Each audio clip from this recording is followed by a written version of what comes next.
Today I'm going to show you how to serge the edge of your seams and give your projects a professional look. We're going to show two ways on how to use the serger to get that nice look on the inside. All that's coming up next on Sewing with Nyler.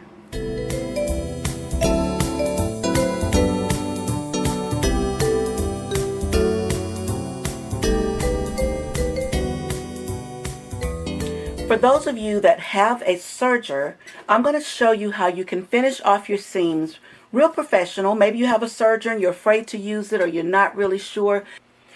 So to get started, I'm just going to take a piece of plain white lining fabric and I'm just going to sew a 5/8 inch seam allowance or just a regular seam allowance just to give you an idea of what the seam should look like.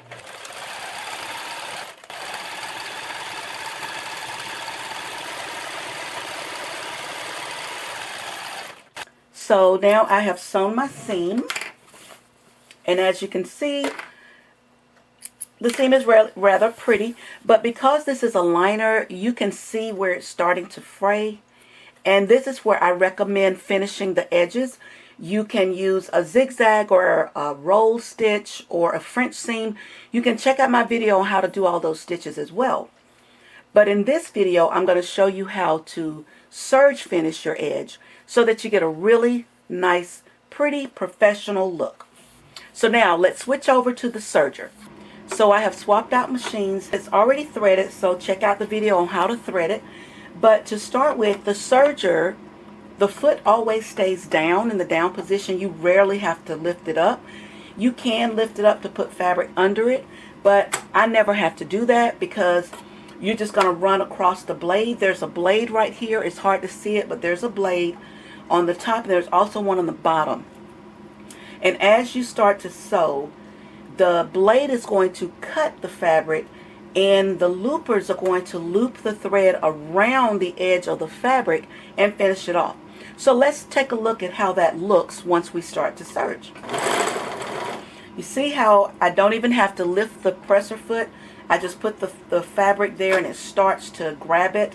The feed dogs will pull it and grab it forward. Now if your blade is not nice and sharp, then you may not get, the cut. It may start to curl the fabric, which I'll show you in just a second, something else you can do if you don't want to cut it. So in this case, we're going to cut it and we're going to just ride through and just let the fabric go up under the blade, and the blade is going to cut the fabric as we sew.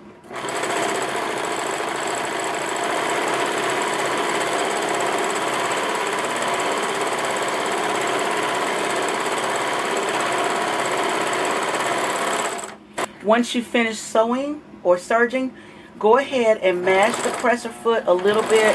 You want to leave a nice long tail, and then you cut it. You always leave a nice tail on the end. And as you can see here, it cut off the excess fabric. So now let's take a look at our work.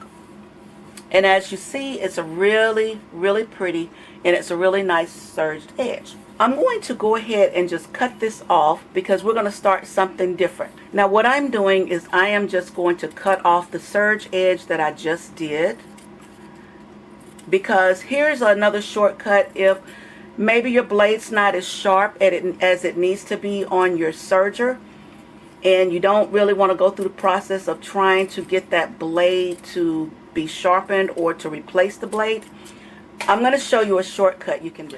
Okay, so now we're back to a raw edge that does not have a serge stitch, but we do want to finish it. But let's say our blade is not working like it should.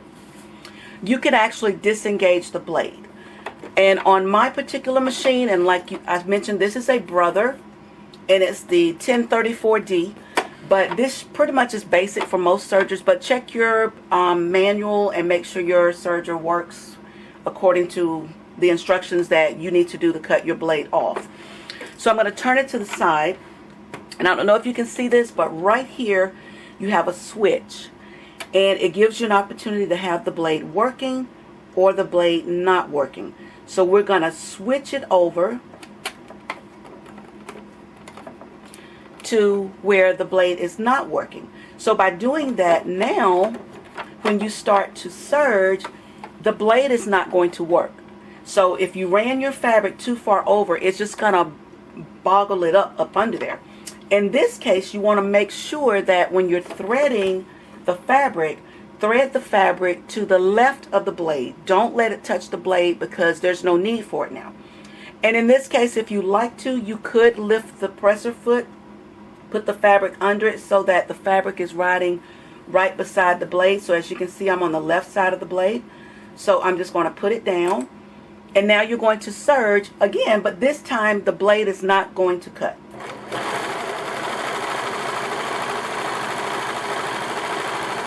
And as you see, there is no fabric being cut off. The fabric is just running right upside the blade.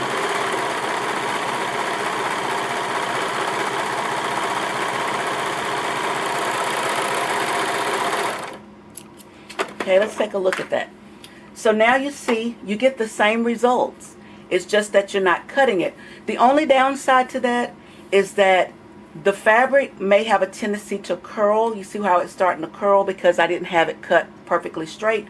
But wherever I had it nice and straight, it lays flat. So the benefits of using the blade is making sure that the seam lays flat when you serge it. But like I said, if you have something that you don't want to cut the extra seam off, just turn off the blade and serge this using just the serger and not the blade. So I hope this tip has been helpful on how to use your serger to finish off your seams and give your project a professional look. So I hope that you try this. Happy sewing!